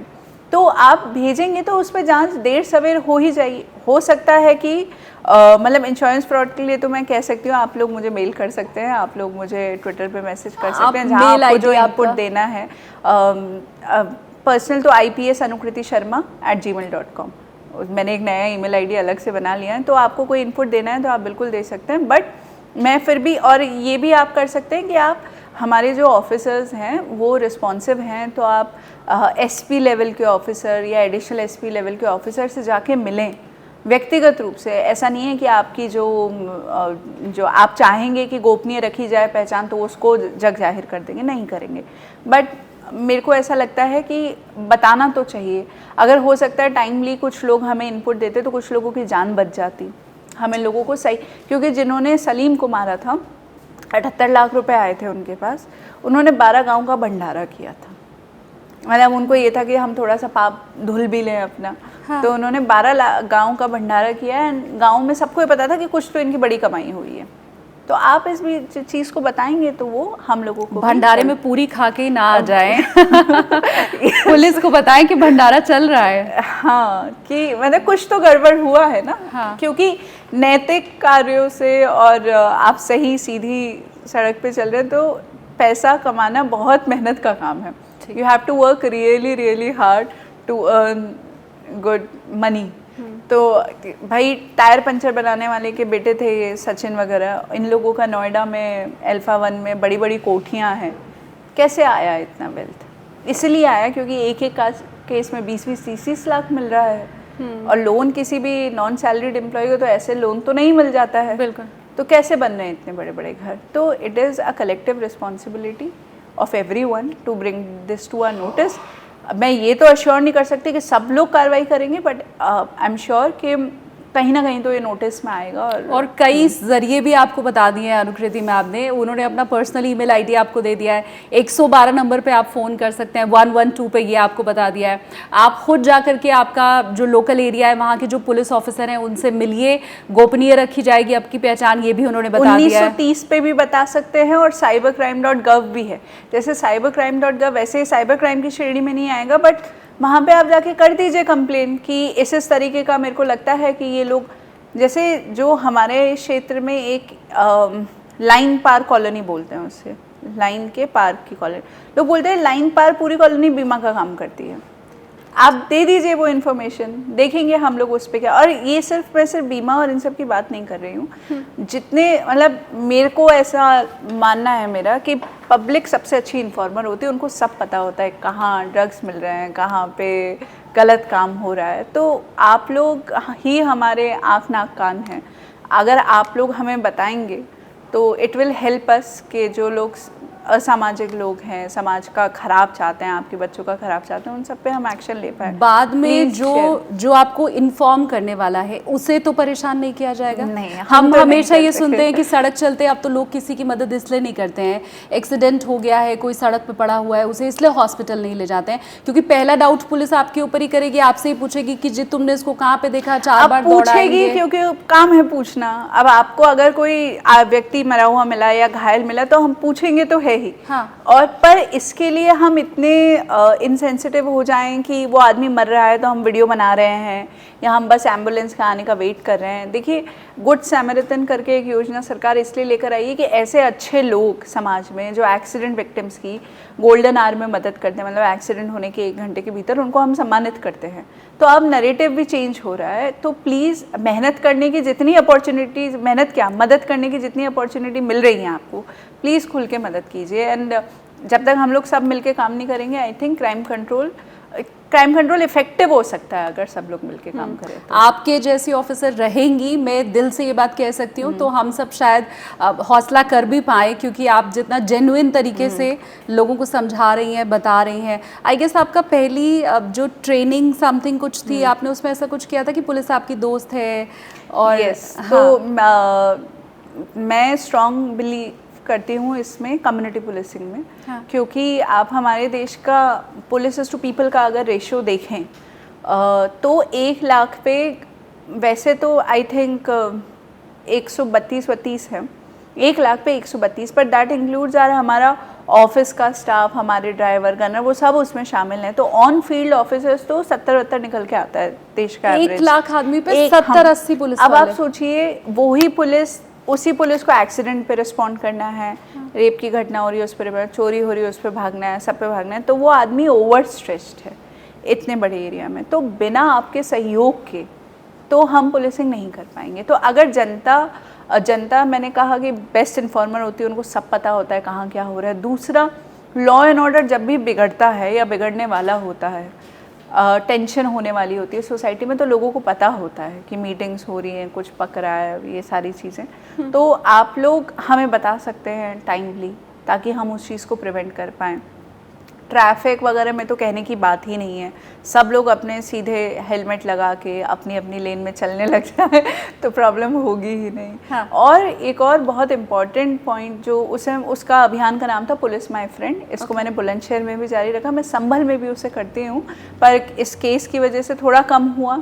इस बार बारिश ज़्यादा हुई तो और थोड़ा सा कम हुआ, बट कोशिश ये रहती है कि हर सप्ताह कम से कम एक गाँव, एक स्कूल में हमारी विजिट ज़रूर हो। क्योंकि एक तो सब में अवेयरनेस की आवश्यकता है। मैंने आपको अभी बताया इतने सारे पॉइंट्स। अगर आप बच्चों के साथ 1 घंटा स्कूल में उनको साइबर क्राइम के बारे में बता रहे हैं, हेल्पलाइंस बता रहे हैं, बैड टच गुड टच बता रहे हैं, आप उन्हें ये डॉक्यूमेंट्स वगैरह के बारे में बता रहे हैं, सोशल मीडिया पे कैसे अलर्ट रहना है ये बता रहे हैं, तो कितनी सारी क्राइम्स तो होने से ही रुक जाएंगी। और ये भी आज की असलियत ही है कि बहुत सारी महिलाओं का थाना आना टैबू माना जाता है सोसाइटी में। हम इसको दरकिनार नहीं कर सकते कि कोई महिला अगर पिट रही है घर में एंड सडनली अगर वो थाने आ जाए तो it will be a big फस इन द एंटायर हाउस कि ये तो देखो थाने जाती है उठ के, जबकि जाना चाहिए। बहुत सारी लड़कियों के साथ ईव टीजिंग हो जाती है, जनरल टेंडेंसी इग्नोर करके आगे बढ़ना। बिल्कुल। अच्छी खासी पढ़ी लिखी लड़कियों को ये लगता है कि पुलिस में कंप्लेन करेंगे तो बड़ा बवाल हो जाएगा। नो, इतना पुलिस रीच आउट करने की कोशिश कर रही है, स्पेशल हेल्पलाइंस बना रही है। तो अगर, और महिलाएं हमारे पास आने में झिझकती हैं, और ये मैंने ऑब्ज़र्व किया एज एन SHO कि उतनी महिलाएं नहीं आ रही हैं जितना आना चाहिए। तो फिर लगा कि अगर लोगों की असली प्रॉब्लम जाननी है तो आपको लोगों के बीच में जाना पड़ेगा। हम लोग लोगों के बीच में जाके यही कहते थे कि आप शिकायत रहती है, पुलिस आपकी सुनती नहीं है, आज हम सुनने आए हैं, सुनाना शुरू कीजिए। तो वो बताते थे, पहले झिझकते थे, धीरे धीरे they would start opening up कि मैम ये शराब का ठेका इस जगह पे है, यहाँ शाम को लड़कों की भीड़ लगती है, हमें कंफर्टेबल नहीं लगता है आने जाने में, तो हम फिर वहाँ पे सिपाही लगाएंगे, किसी को खड़ा नहीं होने देंगे। तो जाने से ऐसी समस्याओं का पता चला जो समाज में ज़्यादा लोगों को इम्पैक्ट कर रहा था, पर्सनल प्रॉब्लम नहीं थी। प्लस महिलाओं को आप नंबर देकर आओ तो महिलाएं धीरे धीरे फ्रैंक होना शुरू होती हैं, स्पेशली गाँव की, and then they start opening up. और बहुत सारी चीज़ें आपको पता चलती हैं जिन पे आप समय रहते एक्शन ले पाते हैं। तो पुलिस तो हमारी सुन रही है, अब हम कितना साथ देते हैं ये हमारी जिम्मेदारी है। आप प्लीज़ कमेंट कीजिए अगर अब आपने ठान लिया है अनुकृति मैम को सुनने के बाद कि नहीं जी अब तो हम पुलिस के साथ हैं और हम उनके मुखबिर भी बनने को तैयार हैं, हम इन्फॉर्मर बनने को तैयार हैं। प्लीज़ आप मुझे कमेंट कीजिए और बताइए कि हाँ आज से तो मैं ये प्रण लेता हूँ। अब मैम अगर हम वो धनवर्षा वाला, हाँ तो धनवर्षा वाला ऐसा था कि हमें एक कंप्लेन मिली थी हमारे धनारी पुलिस स्टेशन में, एक व्यक्ति ने किया था कि उसको कुछ लोग गांव से अगवा करके ले गए थे और उसका आदमी को हाँ। वो उस आदमी की विशेषता ये थी कि वो विषम पैर का था। विषम पैर यहाँ पे गांव में प्रचलित शब्द है, जो बच्चे उल्टा पैदा होते हैं, मतलब लेग्स फर्स्ट हेड लेटर। तो उनसे कई सारी अंधविश्वास जुड़ा होता है कि वो किसी को हाथ रख देते हैं तो उसकी कोई बीमारी सही हो जाती है, कुछ हो जाए। तो वो विषम पैर का व्यक्ति था। उसको अगवा करके ये लोग ले गए आगरा। आगरा में उसका ये कंप्लेन था कि वो उसकी बलि देने वाले थे और वो डर के वहाँ से भागा। उसने हमारे यहाँ पे आके कंप्लेन किया। हम लोगों ने फिर उसको जो अगवा करके लेके गए थे उन लोगों को पकड़ा, तांत्रिकों को उठाया, उनके फ़ोन को देखा तो उसमें बहुत अजीब सी हमें चीज़ दिखी। हमें कई सारी बच्चियों की फ़ोटोग्राफ्स दिखी, यंग लड़कियां थी, सबकी हाइट का क्राइटेरिया था कि 5 फीट 5 इंच से लंबी होनी चाहिए। लड़कियों के हाथ में एक पेपर होता था, उसमें उनका नाम, उनकी उम्र, unmarried preferable, height 5 feet 5 inch से ज़्यादा, वज़न ठीक, और उनको पूरा नीचे पैर से लेकर सर तक इंच टेप लगा के उनको मापते हुए कि वो देखो एक्चुअली 5 फीट 5 इंच से लंबी है। और उसमें उसकी लास्ट मेंसेस की डेट भी लिखी होती थी कि मेंसेस की डेट ये है। उसमें धनवर्षा तांत्रिक क्रिया शब्द बार बार आ रहा था उन मोबाइल फ़ोन में। और वो एक व्यक्ति को बोलते थे कारीगर या गुरु, और लड़की को बोलते थे आर्टिकल। तो आर्टिकल ही बोलते थे। तो ये बोलते थे कि आर्टिकल पे जब कारीगर काम करेगा ऑन अ पर्टिकुलर डेट, और वो हम लोगों को समझ में आया कि वो जो लड़कियों का ओवुलेशन वाला टाइम होता है उस समय पे काम करने का मतलब हमें कुछ वीडियोस डिस्टर्बिंग दिखे जिसमें एक बिल्कुल लाइफलेस सी लड़की कंप्लीटली नग्न लेटी हुई है और उसके आसपास नोट वोट खूब सारे रखे हुए हैं। तो समझ में नहीं आ रहा था क्या है। फिर उन लोगों से हमने पूछा तो बोले कि ये तांत्रिक क्रिया है मैम, इससे धन की बारिश होती है। तो धन की बारिश कैसे होती है? तो तांत्रिक क्रिया के नाम पे ये लोग क्या करते थे, ऐसी लड़कियों को फिर कारीगर जो कि गुरु या तांत्रिक होता है वो उनके साथ सेक्सुअल इंटरकोर्स करता है on a particular date. That is part of the puja paddhati. And लड़की को नहीं पता चलता था क्योंकि लड़की को ये कुछ ना कुछ सुंघा देते थे या कोई दवाई देते थे। हाँ। लड़की की फैमिली को भी नहीं बताते थे, उन्हें बस ये बताते थे कि 20,000 रुपये लगेगा, 20,000 रुपये तुम्हें मिलेगा, ये धन की जो बारिश होगी उससे सबका हिस्सा मिल जाएगा। और अच्छा। ये बहुत ही सैड हम लोगों के लिए केस था। इसमें हमने 19 लोगों को जेल भेजा था। हम लोग एटा, आगरा, फिरोज़ाबाद, संभल, सब बुलंदशहर, यहाँ सबके लोगों को हमने उठाया था। And was very saddening to see कि जो फैमिलीज़ हैं लड़कियों की, उन्होंने आके कंप्लेन नहीं किया क्योंकि बच्ची की वो नहीं चाहते बदनामी हो। एक तो तांत्रिक लोग रूरल एरियाज़ में तो हैं, अभी भी हैं, झोला छाप भी है, जो डॉक्टर्स हैं, ये सारे, तो ये सब आपको पता चलता है। तो ये यू शुड, जो लोग पढ़े लिखे लोग, पैसे भी दिए गए उन लड़कियों के, हाँ, उनको दिए गए कि धनवर्षा हुई। अब वो तो ये सारी चीज़ें दकियानूसी बातें हैं, सुपरस्टिशन है, क्राइम है। These are basically pure crimes. और अगर आपके संज्ञान में है तो हमारे नोटिस में लेकर आइए और इस पे भी हम काम करेंगे। मतलब किसी भी तरह का लालच, XYZ कोई भी लालच आपको अगर दिया जा रहा है तो आपको उससे बचने की ज़रूरत है। वो हो सकता है गुरु की शक्ल में कोई दे रहा हो सकता है किसी पंडित की शक्ल में दे रहा हो सकता है एजेंट की शक्ल में, जैसे पहले वाले केस को हमने अभी डिस्कस किया है, वो हो सकता है कोई एजेंट की शक्ल में हो सकता है सरकारी योजना का हवाला आपको दिया जा रहा हो। कहीं पे भी अगर पैसे का लालच दे के आपको कुछ भी प्रलोभन मिल रहा है तो पहले तो वहां पर सतर्क हो जाने की जरूरत है कि कोई हमारे ऊपर इतना मेहरबान आखिर हो क्यों रहा है। लालच के साथ फियर, डरना भी नहीं है। अभी हम लोगों ने साइबर क्राइम पे हमारे DGP सर की विशेष प्राथमिकताओं में से उन्होंने 10 प्राथमिकताएं यूपी पुलिस के लिए डिसाइड की, उसमें साइबर क्राइम टॉप मोस्ट है क्योंकि साइबर क्राइम अब जो नॉर्मल IPC BNS क्राइम से उसको सरपास कर गया है। तो उसमें अभी हम लोगों ने, और ये काफ़ी कॉमन स्कैम है, loan app scam. Loan app scam में क्या होता है, बहुत ही ऊट पटांग ऐप्स चल रही हैं। 2 चीज़ें बहुत इंपॉर्टेंट हैं जो मैं आपके माध्यम से बताना चाहूँगी। फेसबुक वगैरह पे ऐप्स के ऐड वैड आते हैं, सस्ते लोन मिलेंगे, ये वो, लोग बिना वेरीफाई करें, मतलब प्ले स्टोर पे उस ऐप के इतने ख़राब रिव्यूज़ हैं, लोग बोल रहे हैं नीचे कि फ्रॉड ऐप है, फिर भी लोग उसे डाउनलोड कर रहे हैं। जब आप फ़ोन में कोई भी ऐप डाउनलोड करते हैं बिना वेरीफाई किए, वो आपसे परमिशन मांगती है, वो पूछती है गैलरी एक्सेस, वो मांगती है कॉन्टैक्ट एक्सेस, ये लोग दे देते हैं। ये लोग क्या करते हैं फ्रॉडस्टर्स, फिर उन एक्सेस, वो आपके सारे कॉन्टैक्ट्स उनके पास है, आपकी सारी फ़ोटोज़ आपके पास है, अब आपकी कैसी भी निजी फ़ोटोज़ हो सकती हैं, फिर वो उन फोटोज़ को मॉडिफाई करके अश्लील बनाते हैं। जो इस लोन ऐप स्कैम में निकल के आया। अश्लील बनाने के बाद वो आपकी अश्लील फोटोग्राफ्स आपके परिवार वालों को भेजेंगे और कहेंगे कि ये इतना घटिया आदमी है और ये और वो, और आपको बोलेंगे अगर तू ये चाहता है कि मैं ये आगे फॉरवर्ड ना करूं तो मेरे खाते में 50,000 डाल, और वो 50,000 कौन से खाते में, वो म्यूल अकाउंट में जाएगा जो और किसी गरीब का होगा। तो वो ये जो डराया है, तो आप गलती से भी ऐसा मत करना कि उसने 50,000 मांगे तो आपने ट्रांसफ़र कर दिया। आप उस नंबर को ब्लॉक कीजिए और पुलिस को तुरंत cybercrime.gov.in या फिर 1930 पे कंप्लेन करके बताएं कि ये इस तरह की फर्जी ऐप है और उसने मुझे मेरी फ़ोटो मॉर्फ करके भेजी और धमकी दी, तो आप इस पे कार्रवाई करें, हम आगे कार्रवाई कर लेंगे। आप नंबर वगैरह हमसे शेयर कर दीजिए, बट वो बकरा मत बनिए। वो उनको ऐसे लोग चाहिए जो डर के पैसे ट्रांसफ़र कर दें।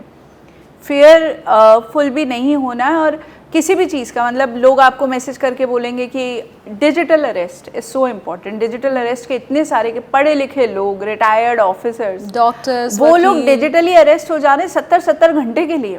भाई हमारा देश कानून से चलता है, अगर कोई पुलिस आपके घर पे आएगी तो पुलिस आएगी आपके घर में। अभी कोई डिजिटल अरेस्ट का कहीं कोई प्रोविजन आया नहीं है। हाँ। कोई ऑनलाइन आपको अरेस्ट नहीं कर सकता। ऑनलाइन अगर आपको बोला जा रहा है आप रिपोर्ट कीजिए, आप उस नंबर को ब्लॉक कीजिए, आपको डरने की आवश्यकता ही नहीं है। पता लगे इस पॉडकास्ट के बाद अनुकृति मैम का व्हाट्सएप पे डीपी लगा हुआ है, कॉल आपके पास पहुंचे, तो अनुकृति मैम ने बहुत मुश्किल से हमें टाइम दिया है पॉडकास्ट के लिए।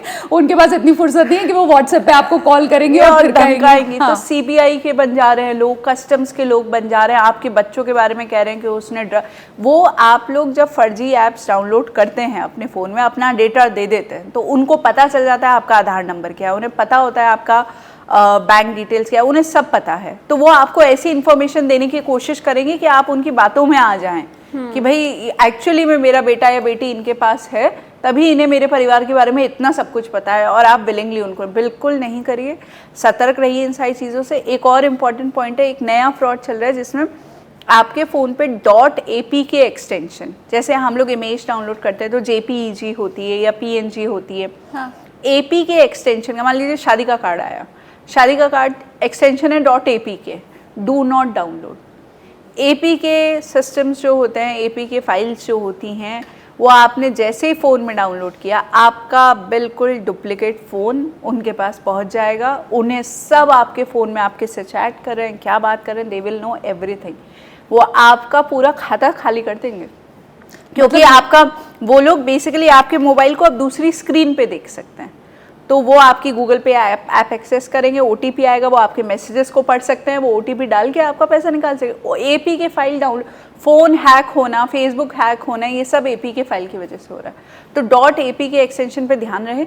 उसको चेक करने का एक और तरीका है कि आपके फ़ोन में ऑलरेडी तो ऐसा कुछ नहीं है, M कवच, मोबाइल कवच, तो M कवच करके ऐप है गवर्नमेंट ऑफ इंडिया की, प्ले स्टोर पे जाके आप डाउनलोड कर लीजिए। M कवच को आप जब रन करेंगे, वो आपको सारी इस तरह के ऐप्स बता देगा जो कि आपके फ़ोन में नहीं होना चाहिए। आप तुरंत उन ऐप्स को अनइंस्टॉल कर दीजिए। तो ये कुछ चीज़ें हैं गवर्नमेंट लगातार कर रही है, हमारा काम है अवेयरनेस क्रिएट करना। तो मैं आपके माध्यम से सबको बता रही हूँ कि ये कुछ स्टेप्स हैं, आप ले लेंगे। और ये जो हमारे मोबाइल फ़ोन्स हैं, ये हमारे से ज़्यादा शायद हमारी लाइफ के बारे में जानते हैं। दे हैव एवरीथिंग, हमारी पर्सनल इन्फॉर्मेशन, हमारे financial information. Be very careful the way you use this. और किसी को भी अपना फ़ोन, अगर जब नया फ़ोन ख़रीदते हैं, या तो पुराना फ़ोन बेचिए ही मत, इसको अपने पास रखिए। और बेचने से पहले किसी एक्सपर्ट से बात करके, या तो इसमें पूरा डेटा, अगर 256 GB का फ़ोन है तो पूरा 256 GB की मूवी अपलोड कर दीजिए इस पर, क्योंकि आप डिलीट भी कर देते हैं तो भी वो आता है ना, रीस्टोर इमेजेस, रिकवर करी जा सकती है। तो जब आप रीराइट कर देंगे उसको, तो उसमें पुराना डेटा सारा चला जाएगा। क्या बात तो इन छोटी छोटी स्टेप्स हैं।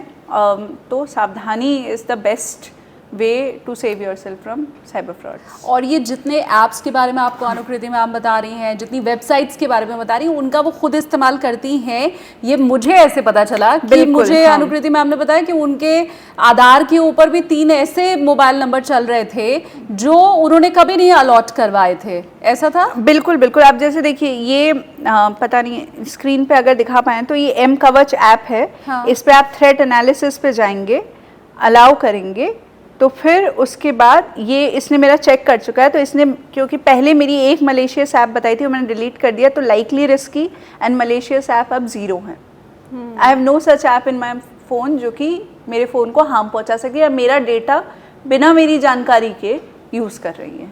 तो this is highly advisable for all of you. और ये जो ये बता रही हैं संचार साथी पे मैंने देखा था, तो मेरे I was shock to see कि मेरे आधार पे 3 और सिम थी जो मेरी नॉलेज में नहीं थी, मेरे हस्बैंड की भी नॉलेज में नहीं थी।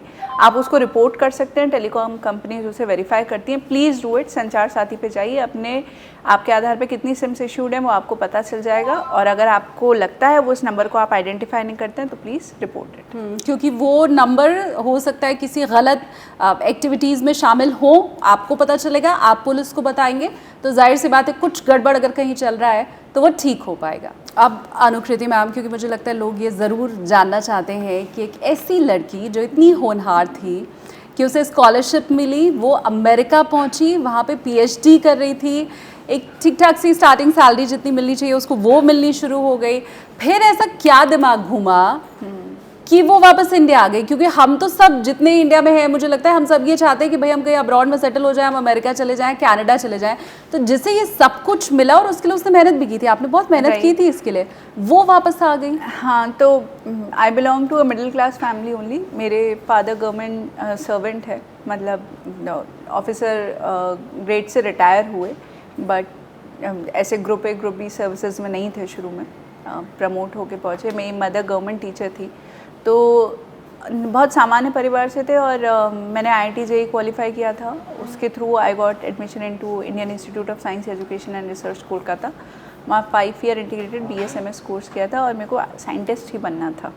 तो I wanted to excel in science. और मैं, अगर आपको फुल स्कॉलरशिप, अगर आपका बाहर पढ़ने का मन है प्रीमियम यूनिवर्सिटीज़ से, तो मिडिल क्लास फैमिली के लिए मेहनत के अलावा there is no option. And full scholarship पाने के लिए you have to get a good CGPA, आपको GRE TOEFL वो सब निकालना है अच्छे से। तो मेरा CGPA अच्छा था, 9.3 था। मैं, मतलब ठीक है, मैं कॉलेज में रैंक 1 थी। तो फिर बहुत मेहनत के बाद finally it was a dream come true. मेरा आईवी लीग्स में भी हुआ था, I got into rice university also. मैं और मेरे हस्बैंड फिर फुल स्कॉलरशिप पे गए थे and yes we had a decent scholarship. $2600 पर मंथ मिलता था, एंड विच इज़, मतलब लीस्ट पेड होते हैं PhD scholars, but it was good for both of us. मतलब हम दोनों को इंडिविजुअली अलग अलग $2600 मिलता था एंड फुल स्कॉलरशिप थी, तो कोई हमें पैसा अपनी तरफ से एक नहीं लगाना था अपनी पढ़ाई के लिए। It was all funded by the university. तो we got it after a lot of hard work, that is true. वहाँ जाने के बाद एंड वी वर श्योर, मतलब मैं और मेरे हस्बैंड दोनों का ये था कि पढ़ाई कंप्लीट करके इंडिया आना ही है वापस। कहीं इस दिमाग से हम वहाँ बसने नहीं गए थे आप? वहाँ बसने नहीं गए थे, वो हमारा क्लैरिटी शुरू से था। पर ये था कि US का जो PhD होता है साइंस की फील्ड में, उसका वैल्यू ज़्यादा होता है, क्योंकि उसमें क्वालिफायर्स होते हैं, 2 साल तक आपके रेगुलर कोर्सेज होते हैं। तो it is a very enriching experience. तो हमें ये था कि अगर PhD करनी है तो सबसे अच्छी जगह से करनी है, तो इसलिए हम लोग US चले गए थे। वहाँ जाने के बाद हमें एक पैटर्न दिखा कि एक तो most of the Indians didn't want to come back, क्योंकि उन्हें ऐसा लगता था कि इंडिया में बहुत सारी क्वालिटी ऑफ लाइफ के लिए वो कंप्लेन करते थे, या फिर बेसिक इंफ्रास्ट्रक्चर या हेल्थ एजुकेशन फैसिलिटीज। पर ऐसा है भी तो करते थे, बट दिमाग में फिर हम लोगों को शायद वो सुनते सुनते ये होने लग गया कि यार अगर हमारे घर में गंदगी है तो we don't leave our home. हम लोग किसी और से एक्सपेक्ट नहीं करेंगे कि वो आगे हमारे घर को साफ करें। To run away to another country and settle there is not an option. It is not going to make our country better. Remittances of course help. आपका वैल्यू बढ़ता है, इंडिया का वैल्यू बढ़ता है, बाहर के CEOs वगैरह सब इंडियंस हैं और वो एक्सेल कर रहे हैं, but then your country also needs good people who are committed to bring social change. और उस समय तो कई सारी चीज़ें हम लोगों को परेशान भी कर रही थी, और मन में ये भी आ रहा था। मेरा वॉल्केनिक साइंसेस पे PhD था, हवाईयन वॉल्केनोस पे काम कर रही थी मैं। तो मुझे उसका, मैं उस समय तो बहुत एक्साइटेड थी और मुझे बहुत मज़ा आ रहा था साइंस में काम करने में, बट मुझे उसका डायरेक्ट ये लगता था कि अगर ये चीज़ ख़राब है सोशल इंडिसेस में, तो मैं उसको कैसे ठीक कर पाऊँगी। तो उसका डायरेक्ट इम्पैक्ट लोगों की लाइफ्स को बेटर करने में नहीं दिख रहा था। तो one fine day my husband suddenly said कि चलें क्या वापस।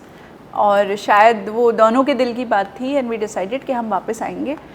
With in 1.5 years we decided कि हम इसको क्विट करेंगे जो इतना मुश्किल से मिला था। It was a very tough decision because I was married by then and हम दोनों लोग अच्छी जगह पे सेटल्ड हैं, अच्छी स्कॉलरशिप पे हैं, सेम डिपार्टमेंट में हैं, मैरिड हैं। फिर हमने घर वालों को बोला कि हम अचानक से सब कुछ छोड़ छाड़ के आ रहे हैं और यूपीएससी देंगे, तो they were also very angry and not willing to talk to us कि तुम लोग का दिमाग ख़राब हो गया है because this is a very uncertain field and that too we were married, responsibilities भी होती हैं। तो बट सनक थी तो both of us resign, we came back और इन लॉज के यहाँ पे रह के, मैं father in law is a professor in PHU, mother in law भी बनारस में ही टीचर हैं। तो फिर हम लोगों ने घर से ही हमने सोचा कि हम किसी के ऊपर आर्थिक बोझ नहीं लेकर आएंगे, कोई कोचिंग नहीं करेंगे एंड खुद से प्रिपेयर किया and it was a long journey. 4th attempt में मेरा IRS हुआ, 355 रैंक आई और 6th अटेम्प्ट में I got 138 rank and I got into IPS। और IRS ऐसा नहीं है कि मैं IRS को ख़राब मानती हूँ कुछ, क्योंकि पर हम लोग और हम IFS कभी भरते ही नहीं थे, फॉरेन सर्विसेज, क्योंकि हम बाहर से यहाँ आ रहे थे तो हमें बाहर जाना नहीं था। और revenue services was a very good service, कोई दिक्कत नहीं थी। बस ये था कि उसमें भी फील्ड पे काम करने की अपॉर्चुनिटी कम थी। जो इम्पैक्ट IAS IPS में रह के आप ग्रास रूट पे देखते हैं, जैसे मैं संभल में हूँ अभी और संभल में हम काम कर पा रहे हैं, तो ये revenue services very important service, मतलब उसका अपना कंट्रीब्यूशन है, बट मेरी लाइकिंग इसमें ज़्यादा थी। तो जब मुझे IPS मिला तो आई प्रेफर्ड IPS। मैं तो ये चाहती हूँ कि ऐसी सनक हर किसी के अंदर हो ताकि हमें बहुत सारी अनुकृति शर्मा मिल पाए जो समाज में इतना बदलाव, इतना चेंज ला रही हैं। मेरे व्यूवर्स को मुझे लगता है मैं फिर से याद दिला दूँ, आपने वो एक फ़ोटो और वीडियो बहुत वायरल होते हुए देखा होगा कि कैसे एक बुज़ुर्ग महिला नूरजहाँ, उनके घर पर रोशनी अनुकृति शर्मा बनी, उनके यहाँ लाइट नहीं आती थी कभी भी, अंधेरे में वो रह रही थी और ये चीज़ आपको बहुत बॉदर हुई और उनके घर तक बिजली का कनेक्शन आपने पहुंचा दिया। तो ऐसे रोशनी हर किसी के घर पे हो, इसके लिए तो हमें बहुत सारी अनुकृति शर्मा चाहिए, एक से तो काम होगा नहीं। तो आई विश कि ऐसे सब सनकी हो जाए, बहुत सारे शालिनी भी चाहिए। आपका योगदान ज़्यादा बड़ा है, मैं ये दिल से मानती हूँ। अच्छा, अब आप मुझे बताइए, क्योंकि आपने कहा 6th अटेम्प्ट लगे, राइट? और ऐसे मेरे बहुत से व्यूवर आपको अभी देख रहे होंगे जो शायद 2-3 अटेम्प्ट्स कर चुके होंगे, वो शायद निराश होंगे और उन्हें ये समझ भी नहीं आ पा रहा होगा कि ये वर्दी जो आपने पहनी है ये उन्हें मिल भी पाएगी कि नहीं, क्योंकि 3 अटेम्प्ट हो गए, 4 अटेम्प्ट हो गए। तो ये कैसे 6 के बाद किसी का 7-8 भी अगर हो जाए तो निराश नहीं होना है?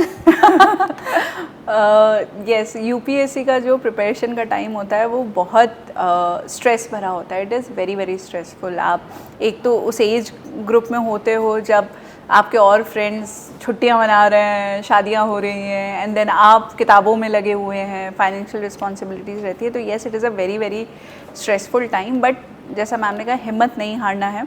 मेरा स्टोरी जर्नी तो इज़ फुल ऑफ फेलियर्स। पहले अटेम्प्ट में मैंने सेल्फ स्टडी किया था, तो पहले अटेम्प्ट में मेरे को लगा था इंटरव्यू कॉल आ जाएगा, बट वो 4 नंबर से मिस हो गया।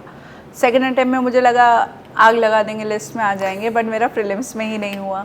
थर्ड अटेम्प्ट में आई वॉज वेरी श्योर कि मेरा सिलेक्शन होगा। मैंने इंटरव्यू दिया और फाइनल लिस्ट का मैं वेट करी थी, फाइनल लिस्ट में मेरा नाम नहीं आया। I was devastated. मेरे को लगा कि मैं चाहे जान भी लगा दूँ इस एग्ज़ाम में, मेरा सिलेक्शन नहीं हो पाएगा। बट मैंने दिया अटेम्प्ट और 4th अटेम्प्ट में मेरा सिलेक्शन हो गया, 355 रैंक आई। सेलेक्ट होने के बाद फिर मेरा फिर से प्रीलिम्स में नहीं हुआ 5th अटेम्प्ट में। ये एग्ज़ाम ऐसा ही है, अनसर्टेन है। तो अगर सेलेक्टेड कैंडिडेट को खुद ही प्रीलिम्स में आउट कर दे रही है UPSC तो आप ये समझ सकते हैं कि this exam is just not about hard work and knowledge and intellectual ability, it is also about, I strongly believe, stars का भी इसमें योगदान होता है। अच्छा। एक लेवल के बाद हाँ। क्योंकि मैं ही सेलेक्टेड हूँ, मैं प्रीलिम्स में फिर फेल हो जा रही हूँ। और फिर 6th अटेम्प्ट में आई गॉट 138 रैंक। जब मैंने उम्मीद भी नहीं करी थी, मेरा इंटरव्यू अच्छा नहीं हुआ था, I did not look into the final list. मेरे हस्बैंड ने रिज़ल्ट देखा था और उसने कहा कि तुम तो IPS बन गई। तो और मैं घर में सबको बता चुकी थी कि इस बार आप उम्मीद मत रखना, इंटरव्यू अच्छा नहीं हुआ है तो सिलेक्शन नहीं होगा। तो थोड़ी रैंडमनेस है। हैविंग सेड दैट, रैंडमनेस तभी आएगी जब एटलीस्ट हम एक स्टेज तक पहुँचेंगे। लक तभी रोल इम्पॉर्टेंट प्ले करेगा जब तक आपने जो बेसिक मिनिमम मेहनत है वो कर ली है कि नहीं। और उसके लिए यही इम्पॉर्टेंट है कि जो मुझे मेरे प्रयासों में समझ में आया कि पहले अटेम्प्ट में भी मेरी नॉलेज में कहीं कोई कमी नहीं थी, नॉलेज ठीक थी, प्रॉब्लम थी प्रेजेंटेशन में। प्रेजेंटेशन इन द सेंस, एक तो मेरे पहले अटेम्प्ट में क्वेश्चंस छूट गए थे, कुछ सीधे सीधे मेरे काफ़ी सारे मार्क्स तो पेपर कंप्लीट नहीं होने की वजह से चले गए। दूसरा मुझे समझ में आया कि एक ही आंसर को 4 बच्चे अलग अलग तरीके से रख रहे हैं, एक उसमें मैप बना दे रहा है, स्टैटिस्टिक्स डाल रहा है, रिपोर्ट्स को साइट कर रहा है, कम स्पेस में ज़्यादा बातें इफेक्टिव तरीके, तो उसको मेरे से 2 नंबर ज़्यादा मिल जाएंगे और इसको कम मिलेंगे। लिख दोनों एक ही चीज़ रहे हैं, लिखने का तरीका अलग अलग है। हर एग्ज़ाम को निकालने के कुछ टिप्स एंड ट्रिक्स होते हैं, उसको फॉलो करने के लिए थोड़ी सी दीजिए ना। मैंने जो करा, मैंने तो जैसे मेरा जब 4th अटेम्प्ट में हो गया और 355 रैंक आई, जब मैंने 3rd अटेम्प्ट दिया था, इंटरव्यू दिया था, तो इंटरव्यू देने वाले लोगों का एक ग्रुप बन गया था हमारा। और जब मैं मेडिकल वगैरह के लिए गई तो उनसे मैं टच में थी, उनमें कुछ लोगों का सिलेक्शन हुआ था और मेरा नहीं हुआ था, तो मैंने उनसे सलाह लिया कि what did they do extra जो मैं अपने आंसर्स में नहीं कर रही थी। उनसे मैंने सीखा। ये पहली बार ये मान के चलना है कि no attempt is perfect attempt, हर बार सुधार की गुंजाइश रहती है। आप सुधार की गुंजाइश सोचना बंद कर देंगे कि भाई मेरे को तो सब आता है, अब इससे ज़्यादा मैं नहीं कर सकता या कर सकती, तो नहीं होगा।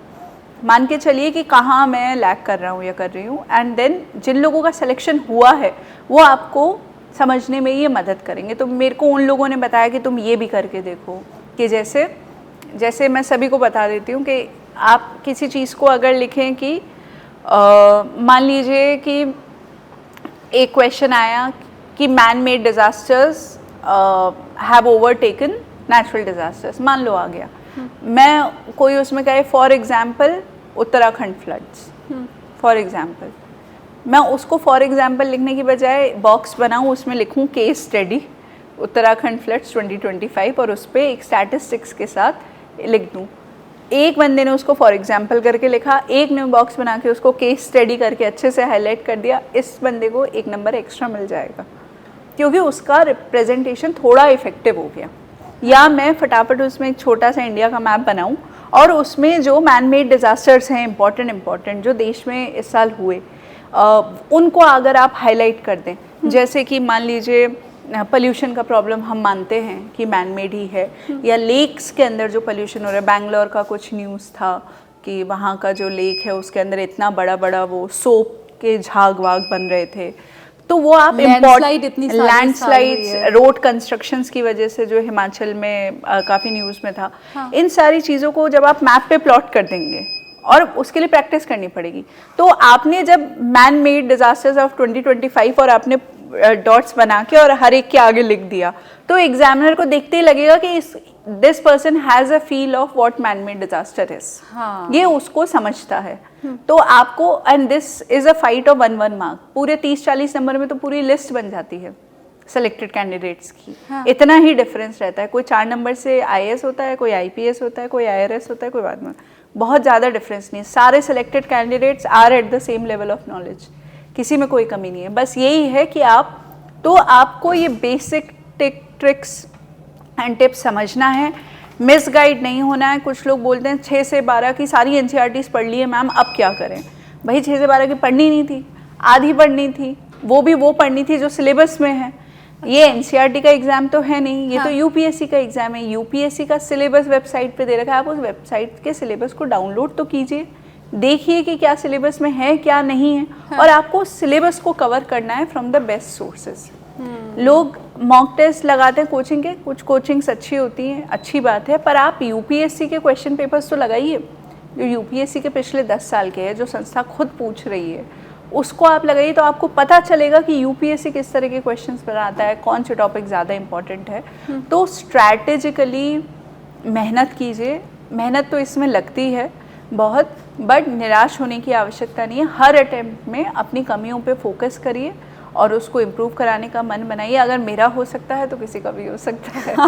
और अनुकृति मैम अपनी सारी टिप्स आपको दे रही हैं, तो आपके भी वो सारे फ्रेंड्स या जो भी UPSC क्लियर करना चाहता है उस तक आप भी इस वीडियो को शेयर कीजिए ताकि ये और ज़्यादा स्प्रेड हो सके। आप मुझे एक बात बताइए, टफ है एग्ज़ाम और आपको इतनी सारी पढ़ाई भी करनी है, सब देखना भी है, तो मतलब कैसे 24 घंटे में फिर क्या 18-20 घंटा पढ़ना पड़ेगा?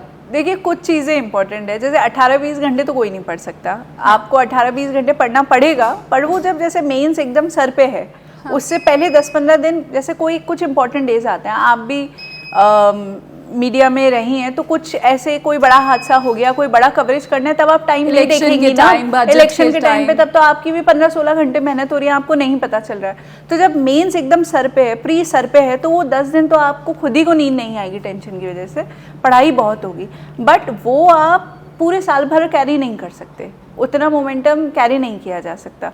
तो इसलिए प्रतिदिन टाइम की बजाय क्वालिटी पे फोकस करें। अपने पूरे, जैसे अभी क्या चल रहा है सितंबर, अगले साल मई में प्रीलिम्स है, तो अगर आप अगले साल का अटेम्प्ट दे रहे हैं तो आपको पता होना चाहिए कि भाई मई तक है, तो मैं पहले अपना मेंस का सिलेबस और अपना ऑप्शनल जो है जनवरी तक मुझे रेडी करना है, तो मेरे पास 3 ही महीने हैं, क्योंकि मैं फरवरी से तो प्रीलिम्स की तैयारी में ही लगना है। प्रीलिम्स अगर नहीं होगा तो आप आगे स्टेज पे कैसे जाएंगे। इन 3 महीनों में अगर आपको सिलेबस कंप्लीट करना है तो पहले महीने में कितना होना चाहिए, दूसरे में कितना होना चाहिए, तीसरे में क्या, तो break it down, weekly targets अपने आप को दो और टारगेट मीट करने पे अपना फोकस ज़्यादा रखो, रेदर देन कि आज तो भाई मैंने 10 घंटे पढ़ लिया और उसमें पर। एंड प्लीज़, ये मेरी सलाह है सबको, I did not have Instagram before selection. अच्छा। I did not have Twitter. I did not have anything. मेरे WhatsApp पे कुछ दोस्त थे, अच्छे लोग थे। कोई सोशल मीडिया नहीं, फेसबुक पे भी नहीं थी आप, इंस्टा पे? नहीं, फेसबुक पे मैं थी, पर मुझे ये रियलाइज़ हो गया था सेकेंड अटेम्प्ट में कि फेसबुक मेरे लिए डिस्ट्रैक्शन बन रहा है। वो आपको खुद को पता चल जाएगा, आप फेसबुक पे जाके किसी से पॉलिटिकल डिबेट कर रहे हैं, उससे क्या फ़र्क पड़ जाएगा। कोई भी व्यक्ति जो पढ़ाई अच्छे से कर रहा है, सिलेबस कंप्लीट कर रहा है, उसका सिलेक्शन होगा, आपका नहीं होगा। आप अपना कोई भी टाइम उस समय आपके लिए इम्पॉर्टेंट है जो आपने लक्ष्य डिसाइड किया, anything which is helping you towards that, उस पर फोकस करिए। इसलिए मेरे व्हाट्सएप पे भी वही फ्रेंड्स थे जो पॉजिटिव थे। नेगेटिव लोग जो सिर्फ रिजल्ट के दिन पूछें क्या रहा और तैयारी के वक्त ऑल द बेस्ट ना कहे, बाहर कीजिए। हाँ। नहीं किसी से टच में रहने की ज़रूरत है। पॉजिटिव लोगों को रखिए, फैमिली के साथ इंटरेक्शन कीजिए।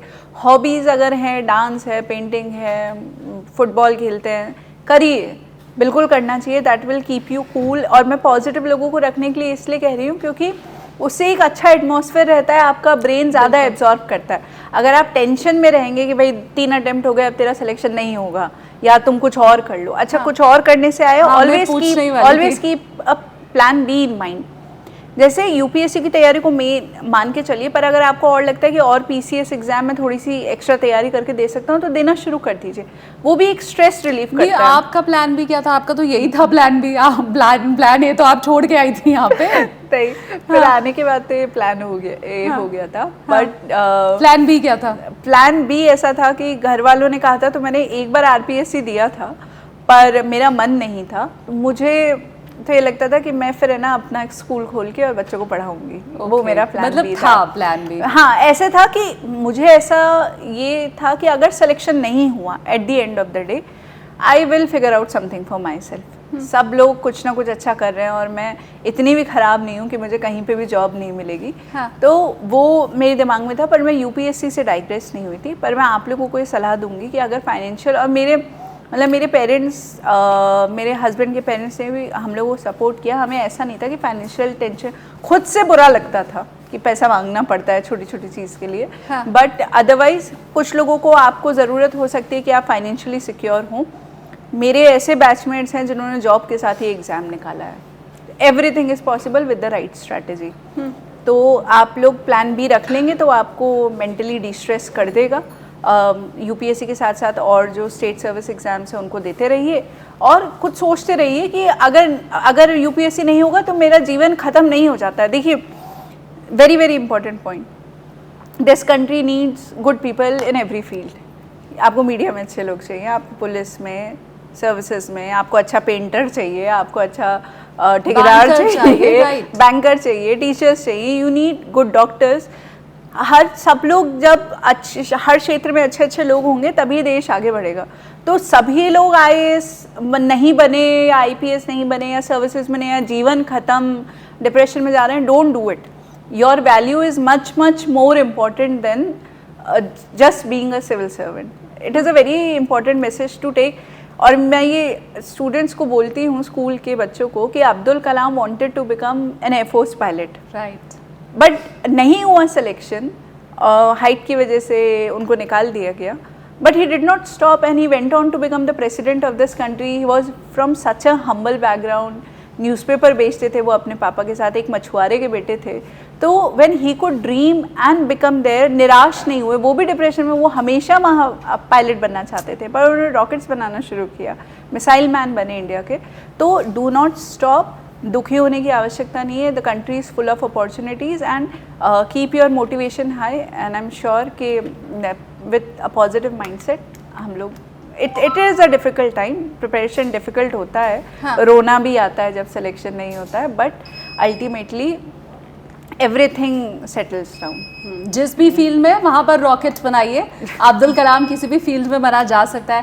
Thank you so much Anukriti ma'am, आपने मुझे लगता है बहुत पॉजिटिविटी से भी भरा है मेरे व्यूवर्स को, जो भी यूपीएससी क्लियर करना चाहते हैं उन्हें, और आम लोगों को भी कैसे अवेयर रहना है ये भी आपने बताया। मुझे लगता है आज का पॉडकास्ट हर किसी के लिए बहुत काम का है, वो चाहे घरेलू गृहिणी है, बिजनेसमैन है, सर्विस क्लास है, स्टूडेंट है, हर किसी के लिए इतनी शानदार बातें बताने के लिए थैंक यू सो मच। और मेरी तरफ से बहुत सारी शुभकामनाएं। आप भारत आई थी, भारत को और बेहतर और अच्छा बनाने के लिए जो आप कर भी रही हैं। Thank you so much Shalini ji, मुझे यहाँ पे आके और अपने दिल की बात को रखने का आपने मौका दिया।